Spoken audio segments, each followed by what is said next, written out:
Alrighty class, today we are going to talk about burns. How many of you have had a burn? Have you gone to the beach lately, stood out in the sun too long, got a little red? That's a sunburn.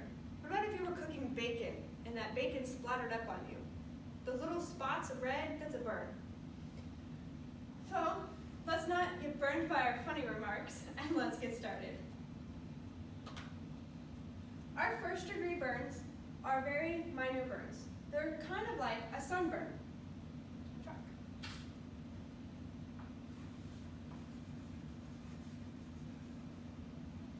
Like I said, if you stayed out too long at the beach, you'll turn red. So our first degree burns are identified best by them having a reddish color, pinkish to red in color. And they're also going to be warm to the touch.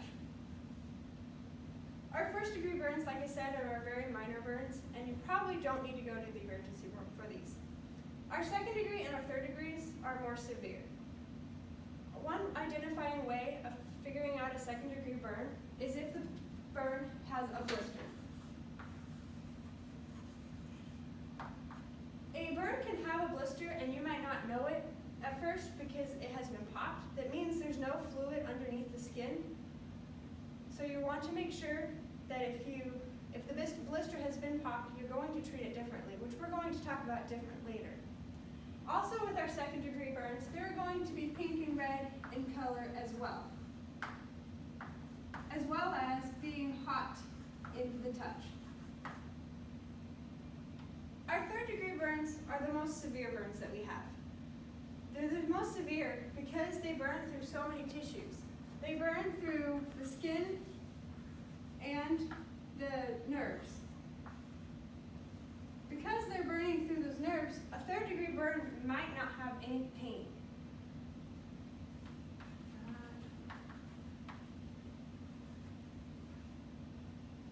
Have you ever had a marshmallow and you cooked it too long, but it kind of turned blackish to a gray color? Well, that's similar to what a third degree burn will look like. It will be gray to a black in color.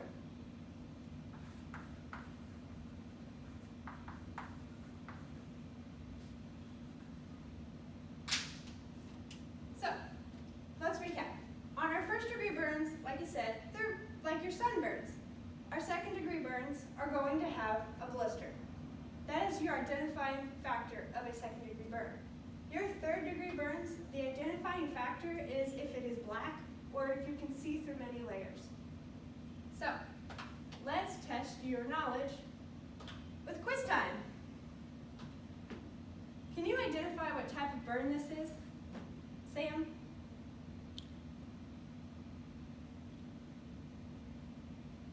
Second degree. That's correct. You know how it's a second degree is you can slightly see right here that there's a little bit of a blister. Byron, can you tell me what kind of burn is below this white band?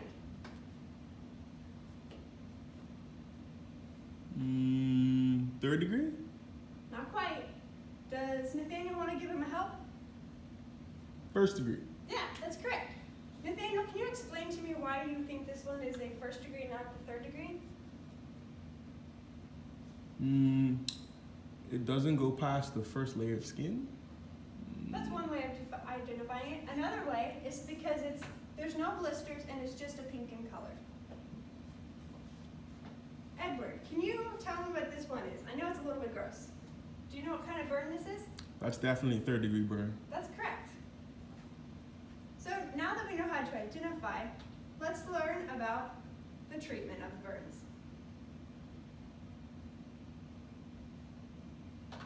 Our first degree, because they are least severe, are going to be simple to treat.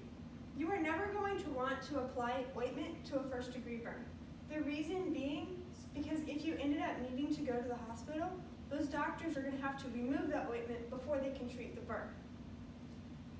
What you can do at home for a first degree burn and a second degree without the blister being popped, you'll treat things similarly. You could run the burn under the cold water for 20 minutes. You can do this up to 45 minutes after the burn has occurred, and it will still be helpful. After your run it under cold water, you are going to loosely wrap the burn. I'm going to show you with my arm on this pink dot, once this sets up, how we're going to treat a first-degree burn. You can see the little spot here. It's not very big. So a simple Band-Aid will do the justice. You're just going to simply take the Band-Aid and lay it over the top of the burn. It's loose, and it doesn't have ointment. For our second-degree burns with our blister, we are going to start with that one. You are going to treat it, like I said, similarly to a first-degree burn. You are just going to run it under cold water for 20 minutes, and again, you can use this up to 45 minutes after the burn has occurred, and it still will help. And then you are also going to loosely wrap this burn. If the blister has been popped, you do not want to run cold water, which we'll explain later. You are only going to loosely wrap a second-degree burn with a blister head that has been popped. So let's do our nevers for a second-degree burn.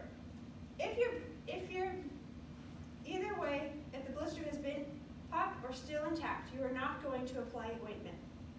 The reason being is the same as the first degree, that if you have to go to the hospital, the doctors are going to take a while to remove the ointment, and it will take longer to get that burn treated. If the blister is still intact, you are not going to break the blister. That blister is helping protect the other under layers of your skin. If the blister is not intact and it has popped, you are not going to run cold water. The reason being is because the cold water can cause the person to go into shock, because there's more tissues being affected by the cold water. This switched over. I'm going to show you with my forearm, once it turns on, right here, this little red spot, how to wrap a second-degree burn. I'm going to use a gauze pad and tape. Get my tape ready first. You're simply just going to lay the gauze pad over it, and then apply the tape. It is still loose, but it is still protecting the burn.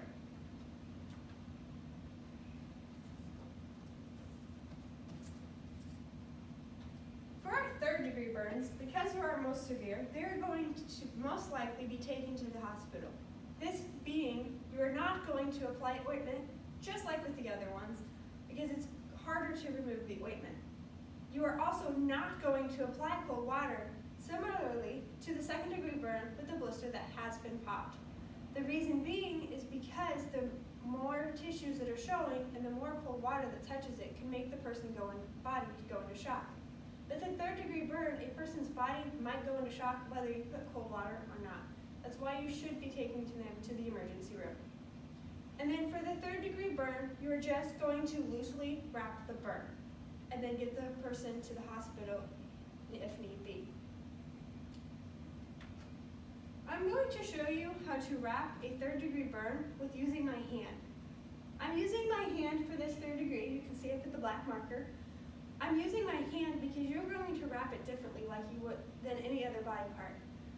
For this, you're going to simply take a little padding and put it in between the finger, and if all my other fingers were burned, I would put in individual wrappings between these fingers, and then place another wrapping over the top, like so.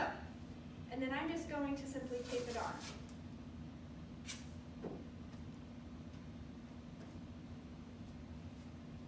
So the end result should look something similar to that. So, Edward, why shouldn't you apply ointment to a burn? Because it makes it harder for the doctors to start treating the burn if they have to take the ointment off first. Awesome, great job. Johnny, how should you wrap your fingers with a burn? You should wrap each finger. Each finger should have something in between so the skin does not melt together. That's great. And then, Sam, how should you treat a second-degree burn with a blister that has not been popped, sorry. You should run cold water over the burn for 20 minutes, then lightly wrap. Depending on severity, take the victim to the hospital for further treatment. So let's do a recap.